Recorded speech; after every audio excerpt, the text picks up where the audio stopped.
Jocund juvenilia. Thus play I in one person many people, and none contended. Sometimes am I king, then treasons make me wish myself a beggar. Shakespeare, Richard II, 5.5.32 to 34. Tragic is a young life whose happiest moments are spent in exile. In September 1931, the Crown Prince Mohammad Reza was sent abroad for his European education. He was almost 12 years old.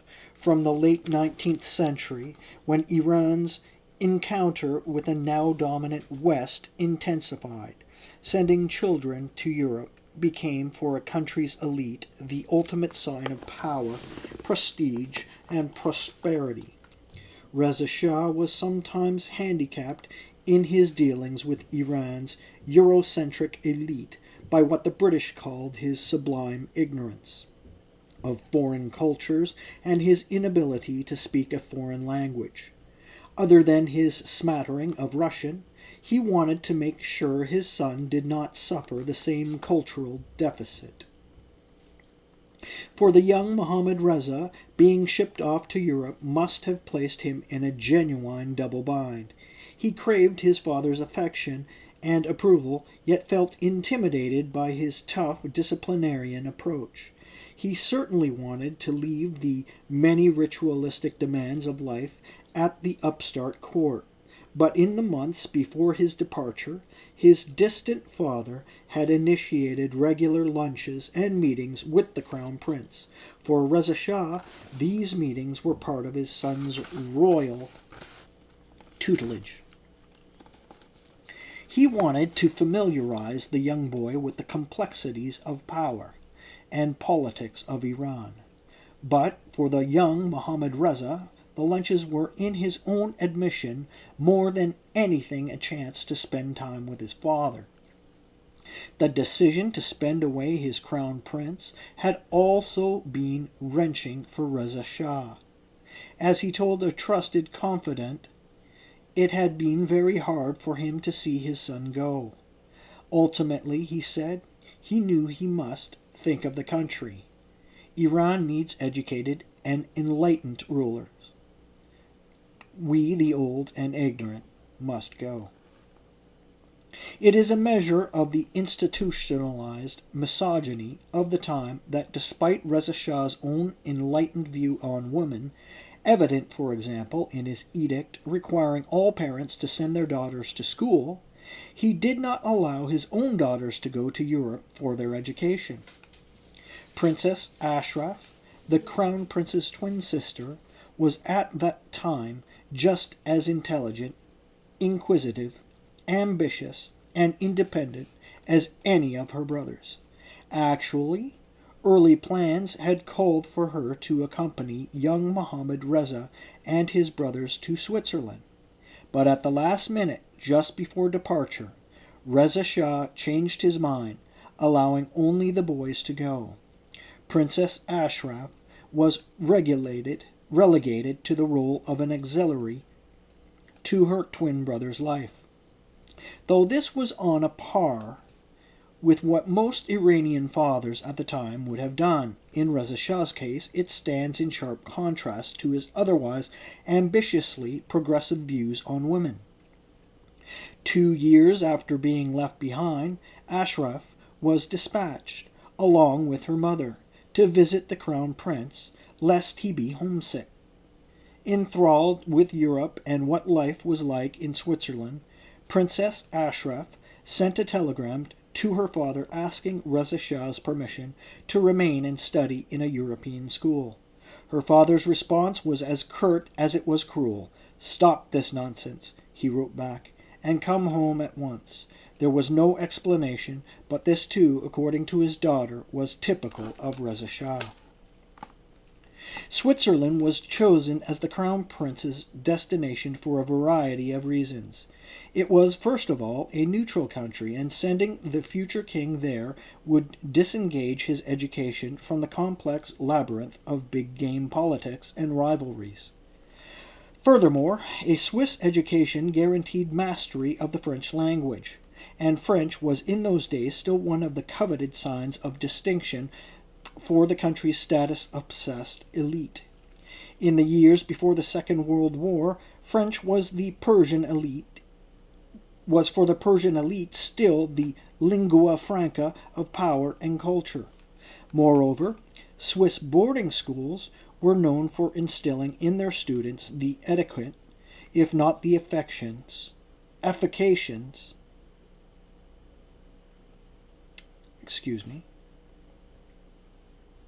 Moreover, Swiss boarding schools were known for instilling in their students the etiquette, if not the affectations, of European aristocratic affluence.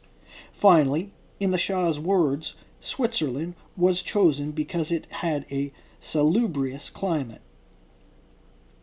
On September 5, 1931, the Crown Prince, his father, and a small entourage left Tehran for the Caspian coast. In those days, there were no direct air or railroad links connecting Iran to the heart of Europe. Circuitous routes, either through Europe and Eastern Europe or through Lebanon and the Mediterranean, were the two most common ways Iranians used to reach Europe. What is today a 5-hour plane ride was in 1931 at least a 7-day journey, even for royalty. On September 7th, after bidding farewell to his misty-eyed father, Mohammad Reza boarded a special steamer headed for Baku in the Soviet Union. A debonair and dashing man named Abdul Hussein Teymourtash headed the Crown Prince's entourage. He was the court minister, and along with Ali Akbar Davar, then Minister of Justice, he was considered one of the most powerful men in Iran. A man called Moadib Nafisi was to act as the Crown Prince's guardian and physician, while another man, Mostashar al-Mulk, was to teach the future king the Persian language. Reza Shah wanted his son not only to learn how to speak Persian well, but to write it with elegance and eloquence. He was more than anything a nationalist, and for at least 1,000 years since the Arab invasion of Iran, the Persian language had become a bastion of nationalism for Persians. Like so many else in his vision of modern Iran, Reza Shah seemed to have known more by intuition than learning, that in the transition to modernity, language was the cement of the new nationalism, the cohesive element of what political scientist Benedict Anderson called the imagined communities of modernity. All through his tenure in Switzerland, the Crown Prince was expected to write home on a weekly basis. One letter in the form of composition, one lesson in Persian dictation, and one lesson in penmanship directly. Reza Shah not only read his son's letters carefully, but also occasionally asked trusted scholars in Tehran, and of course the Crown Prince's tutors in Switzerland, about his son's progress in learning and mastering the Persian language. In the public imagination, the Shah went to a boarding school named Larosi, where he was a good student but a better athlete, and returned to Iran with some modicum of modern liberal values indelibly etched in his mind. The British, who were clearly following the Crown Prince's footsteps in Europe, were the first to make such an observation. On the margins of a report from British officials in Bern, prepared not long after the Crown Prince arrived in Switzerland, the receiving official at the Foreign Office wrote, "A most encouraging report. It may be that the Crown Prince, having been sent to Europe sufficiently young, may have really absorbed a European outlook." But in fact, Mohammad Reza's educational experience in Switzerland did not begin at Larosi.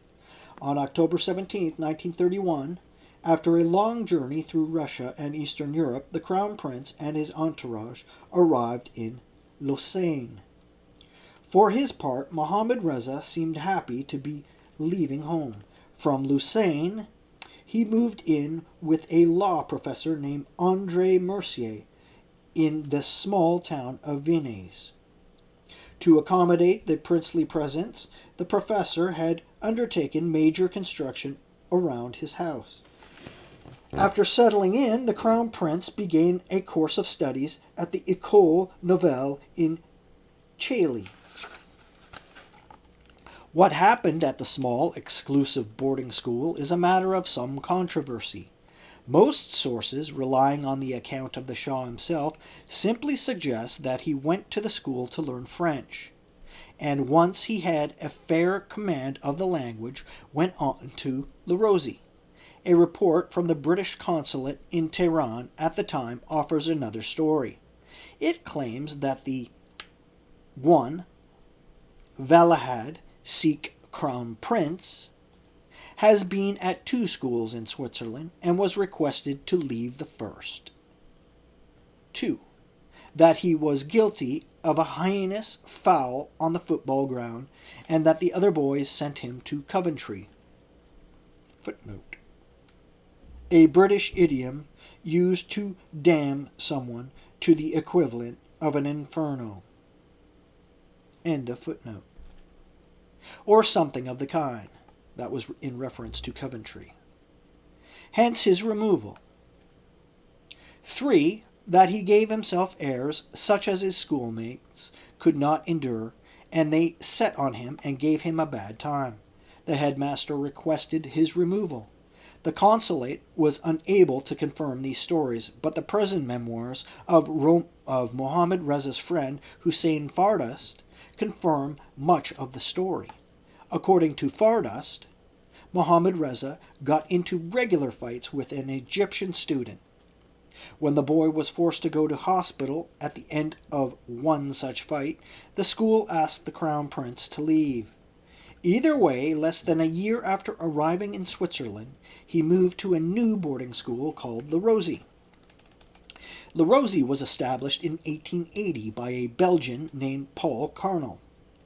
The fact that he was married to an American woman allowed the school to combine the pragmatism of the New World and the tradition and culture of old Europe. The Shah's days at the school were easily the happiest of his life, though he was still under the constant gaze of his many handlers and minders, nannies and teachers.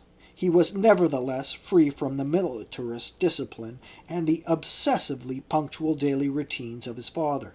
His schoolmates remember him arriving at Le Rosey much in the manner of an oriental potentate. At the same time, they praise him for his ability to quickly learn how to live with the reality of his new status, an equal among equals who can neither expect nor dispense any royal rights or favors. Le Rosey was, in those days, a haven for the sons of affluent diplomats and businessmen or tourists who wanted to travel without their noisy sons. One of the Shah's classmates was, for example, the older brother of Richard Helms, the director of the CIA during the Watergate break-in, and later the U.S. ambassador to Iran. Le Rosey had more than its fair share of royalty and children of the aristocracy, from the children of the Metternichs and the Radziwills to young princes from Egypt. With an enrollment of 100 boys, there were roughly 2 Americans for each non-American at Le Rosey, and the 60-odd Americans were not at all impressed by the 30-odd non-Americans. In fact, the Americans seemed to make an indelible impression on the little Rajas, Shahs, and princes. Footnote. Many biographers have mistakenly claimed that the Helms at Le Rosey was the future head of the CIA. End of footnote. On the first day of the Crown Prince's arrival in the new school, the affaire Pahlavi took place. He had arrived at the school in the canary-yellow Hispano Suiza. He was not alone. His entourage included a chauffeur, a footman, a valet, and a spectacularly handsome silver-haired old gentleman who was a Persian diplomat of high rank. As the young boy descended from the Hispano-Suiza, he looked at his peers with a stare that he must have intended to be regal. If that was his intent, he certainly failed. His peers, like him, devotees of fancy cars, were oblivious to his royalty, but were instead busy examining the snake-like chrome tubes that coiled out of the hood of this car. The Hispano-Suiza, used in those days only to drive him to school, was only the first in a long litany of the Shah's fascination with such cars. By the time he left Iran in 1979, he had a vast collection worth millions of dollars. School officials greeted the Iranian crown prince with due deference, bowed and beamed with joy, and led the young boy to his quarters, one of the two biggest rooms in the school dormitory, made even more special by the Persian rugs that lay on the floor. The one special privilege afforded the Iranian crown prince was that, unlike all the other students, he had the room to himself. The crown prince spent the next few years overseeing the unpacking of his impedimenta. Such a collection of baskets, coffers, hampers, trunks, boxes, and suitcases can hardly be called baggage. By the time he finished and returned to the yard, it was early afternoon. One can only imagine the anxieties and trepidations in Mohammad Reza's young mind as he was about to enter the yard. He would, at that moment, leave behind the insulated safety and solemnities that define royal status. If the story of his expulsion from the first school is indeed correct, he had already learned the hard way that when bereft of the protections of the privileges of rank, he did not have the technologies of the self to cope with the real world. The moment his newly kinged father named him the crown prince, the young Mohammad Reza fortified the fun, freedom, and frivolity of a normal childhood. There is a common Persian expression that says, "Kill the cat on the first night of the wedding."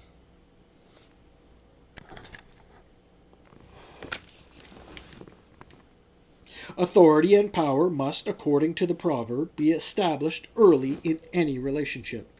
Maybe the principle explains the young Mohammad Reza's strange behavior when he first entered the Larosi courtyard. A small bevy of boys had huddled around a bench that ringed the dignified old tree whose majestic silhouette had become part of the school's logo. Immersed in their conversation about baseball and Babe Ruth, they failed to notice the arrival of their new peer, the boy they eventually came to call Pahlavi.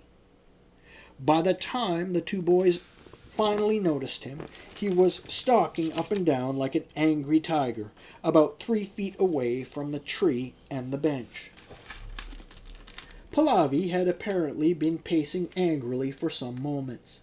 Suddenly he stopped, made an angry sweep of his right arm, and using what sounded to the boys like a mixture of French and Hollywood gangster English, made it clear that the students who were sitting should stand up. Assuming he wanted to sit down, the boys, engrossed in their basketball talk, moved to clear a small corner of the bench for the angry newcomer. But a mere place on the bench was not what Pahlavi wanted. What he wanted them to know, the boys soon learned, was that people usually stood in the presence of the Crown Prince of Iran. Imbued by his father's nationalistic pride, pampered by a doting mother and dutifully supplicant servants, the young Mohammad Reza had developed not just a fierce sense of nationalism, but an exaggerated set of expectations of what being a Persian crown prince could or should beget him in the world. He was about to discover the harsh realities of the world outside the court cocoon. By then, the other boys had gathered around the tree. Some snickered, while others made derogatory comments. Pahlavi's royal dignity was shattered. He flew at the nearest boy, who happened to be an American boy named Charlie Childs, and seized him by the throat. Before long, Charlie had the better of the Crown Prince, who was panting on the ground, and Charlie was straddling the royal chest, pummeling the royal face. After a couple of minutes, the boyish melee came to an end, and the young Pahlavi was grunting for mercy. His black hair dank and falling over his eyes, his face scratching and bleeding, his shirt torn, he slowly got to his feet. His next move, like his initial attack, surprised the students. He smiled, shook Charlie's hand a couple of times, and patted him on the back. Pahlavi had, in one sense, certainly failed to kill the cat. What he achieved, however, was a peace of mind. From then on, he lived amicably with the other students. They accepted him as equal. The young Mohammad Reza soon learned to enjoy his new life at school, and even began writing for the school paper. A year before his return home, at Christmas of 1935, he wrote a long article for Echo du Rosy, indicating that what he loved most about his life at the school was its esprit collectif, collective spirit, and the pure, amicable, and sincere solidarity that existed amongst the students. In an apparent reference to his own experience and in an almost confessional tone, he wrote about the joys and challenges of fashioning a new, more egalitarian, less hierarchic persona for himself. Every student who comes to Rosie, he wrote, brings his own baggage, his own way of seeing things. But at the new school, students face new realities, different from what they knew. And the new is always a bit disconcerting. Except for a note of condolence at the death of His Majesty King of the Belgians and a small joke at the expense of the British, the rest of his article is filled with gossip about student life at La Rosie, as well as news of school sports, clearly the passion of his youth. There is, in his narrative, a carefree, light spirit that shines through nearly all the juvenilia written in this period. The future Shah soon settled into a happy routine dominated by his participation in almost every sport activity he could find at La Rosie. In 1933, for example, he participated in soccer and was named captain of the team. He played tennis and lost a match to a young man named Baxter. He competed in track and field events, where he came in third in the 200-meter and fourth in the 400-meter dash. He took part in the long jump competition, where he came in last. In his first year of school, his academic performance was less than sterling and did not win him any prizes, or a mention in the list of the top 3 students of his class. His performance in soccer was clearly his forte, but that too was not always, according to the school paper, singular or outstanding. In an article analyzing the 1933 season, while his team is praised for its overall performance, Pahlavi is criticized for a bit of timidity in his playing. Timidity was one of the Shah's characteristics. In others, it could well be construed as a sign of reason and intelligence. It is, after all, according to Hamlet, conscience that makes cowards of us all. But in the Shah, particularly when he was on the persona of an authoritarian king, timidly could only lead to disaster. In his La Rosie days, such timidity only begot him a bad notice in the school paper. But the next academic year, the student called Pahlavi had clearly emerged as one of the better players on the soccer team. His performance in other sports was uneven and sometimes less than spectacular. In tennis, for example, as a member of the doubles team for the class in 1934, he was for a while not able to bring off a victory. In the first set of singles matches, too, he was trounced by a boy named Symington. In his third year, the Crown Prince improved his tennis and was praised for his perfect style and convincing victories over his competitors. For the rest of his life, tennis remained one of his favorite pastimes. He sometimes played friendly matches with some of Iran's top players. It seems that the same release he found in sports, he found as well in writing for the school paper. Aside from the handful of personal letters, the articles he wrote there were easily the most important pieces of writing of his early years, as there is no hint of the entrenched horrifics found in his letters to his father or the stiff style of his notes to his teachers. Instead, the articles exude an air of comfort, with an informal style, and their content is no less carefree. In the first issue, to which he made a contribution, Pahlavi had two long articles. One was the lead editorial called Chronique Rosany, and the other Croicus Rosany, Silhouettes from Rosie. The first is a report of the mundane details of life on campus: who is in, who is out, who has a new desk light, and, of course, who has done well in sports. The tone is light and jovial, often tinged with a touch of youthful romance about the Rosie honor. He writes of the beauty of the Rosie Chateau and praises the grandeur of the snow-capped mountains surrounding the school's winter campus at Gstaad. The article, called the Silhouettes from Rosie, also covers students' life, but has a more sober and literary style. It shows his reading in the classics of Western culture, a central point of the Rosie's curriculum. He again speaks of Rosie honor, but also refers to concepts such as the malady of our century, and alludes to mythical figures such as Orpheus. Both academically and athletically, 1934 was a better year for the Crown Prince. He was ranked second in his class academically, scoring in the 84th percentile of his class. In athletic excellence, he was ranked third. The same pattern, combining his newfound love of journalism with his avid love of sport and his efforts to make sure he passed his academic exams, defined his next year at La Rosie.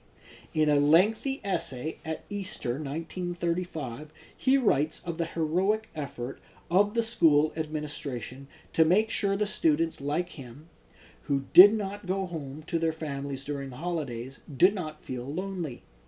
He waxes eloquent about the profound impression that one of his teachers, Monsieur Henry, had on his life. He talks of his teacher's respect for tradition and for the law, and of his ability to harmoniously connect the past to the present and the future. These articles provide us a rare glimpse of the naked soul of Mohammad Reza, a portrait of the king as a young man. These articles provide us a rare glimpse of the naked soul of Mohammad Reza, a portrait of the king as a young man. But as he indulged in his passion for sports and tried to live the normal life of La Rosie student, the outside world was still watching him carefully. In 1935, the British vice-consul to Bern traveled to La Rosie to find out just how the young crown prince was doing. The vice-consul wrote, "I lunched yesterday with M. Carnell, headmaster of La Rosie School, and saw the Crown Prince of Persia. Saw because I was not introduced and did not like to press the matter on the first occasion. He describes the young Mohammad Reza as tall and well-built, lacking the usual miniature-like Persian finesse, and says that he's an excellent all-round athlete, being specially prominent in the football field. He is, in fact, one of Rosie crack players. He writes of him as extremely intelligent and a hard worker who won the Prix d'Excellence for academic work. He confirms other reports that the Crown Prince is treated just like other boys who even tutor him, address him with the informal you, the only difference lying in certain privileges, such as not filing in and out of meals with the other boys, a room to himself. According to the British consulate report, the Crown Prince appears to be popular with other boys who in no way resent the small privileges, as they are themselves in many cases the sons of princes and diplomats. Lignes, Radziwills, Thurn, and Taxis, Metternich, etc.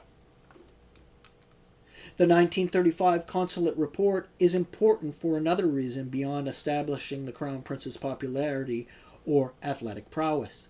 It includes the first official reference to the enigma that was Ernest Péron. Péron became easily one of the most controversial characters in the life of Shah, described by his friends and foes as everything from diabolic to mysterious and from most odd to pure ingenious and innocent. Péron played a crucial role in the Shah's life and became a religious soulmate of Princess Shams, the Shah's sister. He was a man of many paradoxes, both devoutly Catholic and decidedly homosexual. They met at Larosi, and for the next 2 decades Péron was the Shah's closest and near constant companion. Though in the lure of Iranian politics, Péron was branded a British spy. The British consulate described him, in an almost alarmed tone, as the oldest young man, a Swiss, who appears to be the prince's chief guide, philosopher, and friend.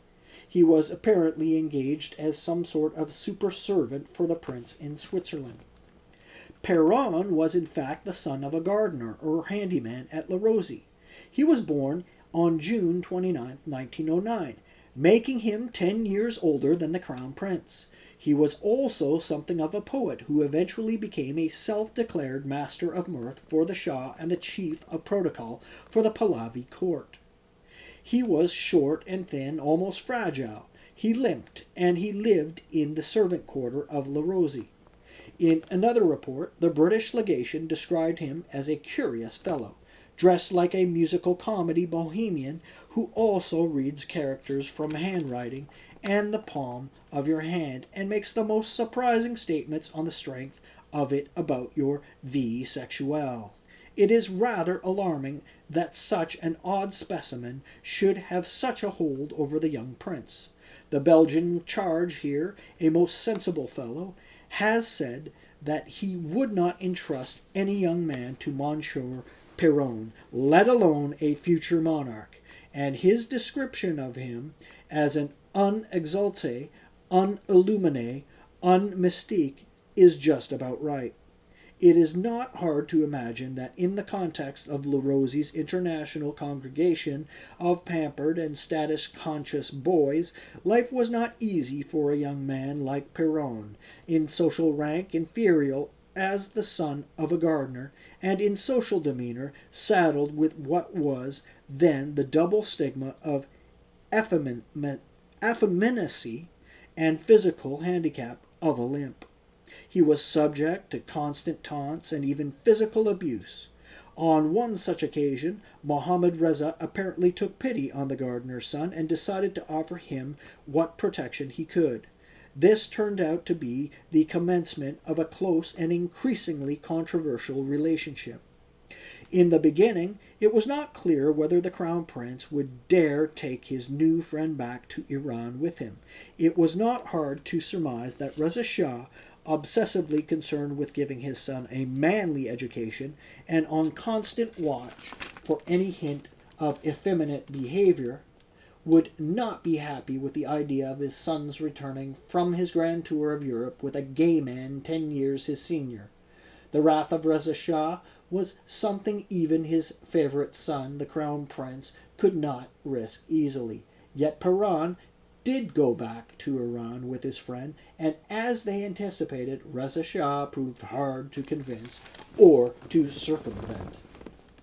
But in the meantime, in Switzerland, Péron became the Crown Prince's constant companion. At Péron's behest, Mohammad Reza began reading French poetry. He read Chateaubriand and Rabelais, and before long he thought of them as my favorite French authors. During weekends, the two often visited the house of Anushirvan Sefabodi, Iran's ambassador to Switzerland at the time. For the Crown Prince in his youthful exile, the Cephabodi house was a piece of Persia where he was treated like royalty. In a strange twist of fate, that same ambassador's son was Iran's envoy to Morocco when the Shah, more than 4 decades later, was in exile. But in the carefree days of Switzerland, the ambassador's house was where he had Persian food. Cello kebab was one of the Crown Prince's favorite dishes, and listened to both Persian and classical Western music. For a while, Liszt and Mozart were his favorites. Before Peran, every relationship in Mohammad Reza's life had been chosen for him by his father. Now he was making a choice of his own, and it was by all accounts a strange one. What role Peran played in the Shah's life has never been clear. The Shah's foes were particularly keen on turning this friendship into a serious liability for him. Others have used theories of modern psychology to explain the enigma. Peran, they say, was the Shah's self-object, a term coined by Heinz Kohut to refer to a particular form of psychic identification. A self-object, as the concocted morphology of the word betrays, refers to a person who has been chosen by another, usually suffering from some variety of psychic disorder, to act as an extension of their self. For fragile souls, the self-object is used to bolster self-esteem, to provide much-needed support and succor. What the theory fails to explain is why, of all the people in the world, the Crown Prince would choose Peran as his primary self-object. But in 1935, Switzerland, all such concern was for the future king still in the state of blissful, suspended animation. At the same time, the normal problems of youth, his desire to buy a fancy new car, rumors of his illicit liaisons with one of the school's maids, interfered with the Persian lessons and the mandatory letters and reports he had to write to his father every week. Reza Shah would begin his normal routine only after he received and read his son's letter. So central were these letters to Reza Shah's mood that on the rare occasions when one was late in arriving, the work of the court would come to a screeching halt, and sometimes the minister of post and the court minister were sent to scour the city's postal pipeline to locate it. Knowing full well how attentive his father would be to every detail of its style and content, preparing the letter had become something of a major challenge for the Crown Prince.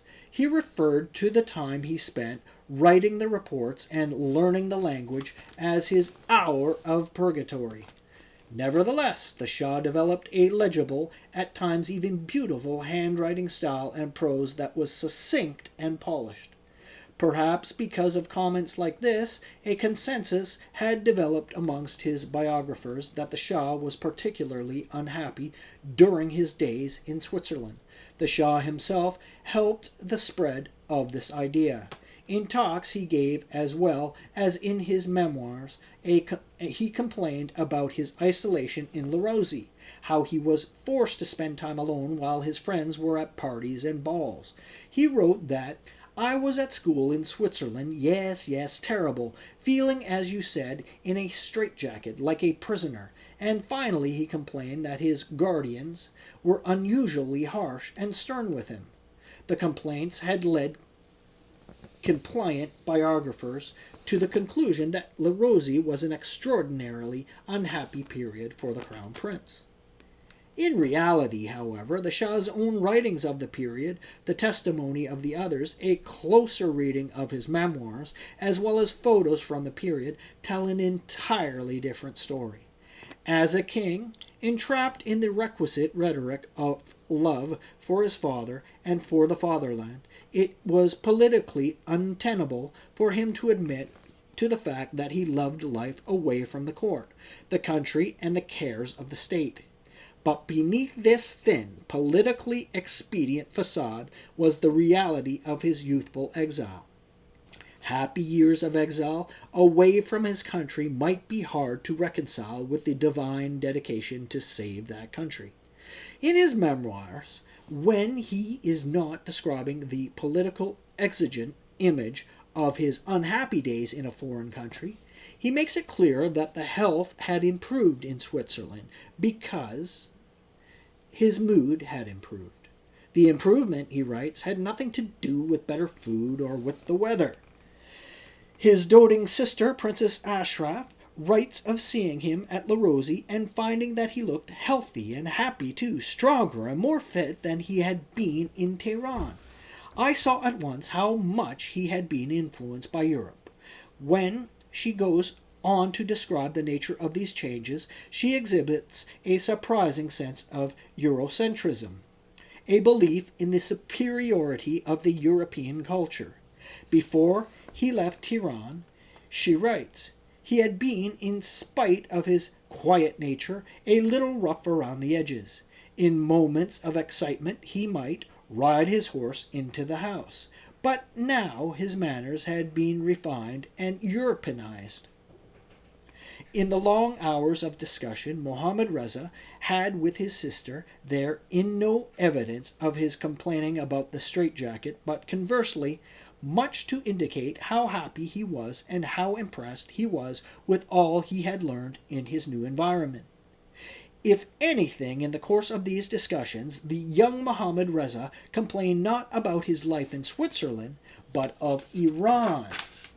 My brother told me, she writes, how impressed he had been by the democratic attitudes he had seen at school. He talked about how he had come to realize for the first time how much economic and social disparity there was among the people of Iran. The unhappy exile story was an invention intended to support the Shah's assumed political persona of a man on a divine and historic mission to save his country.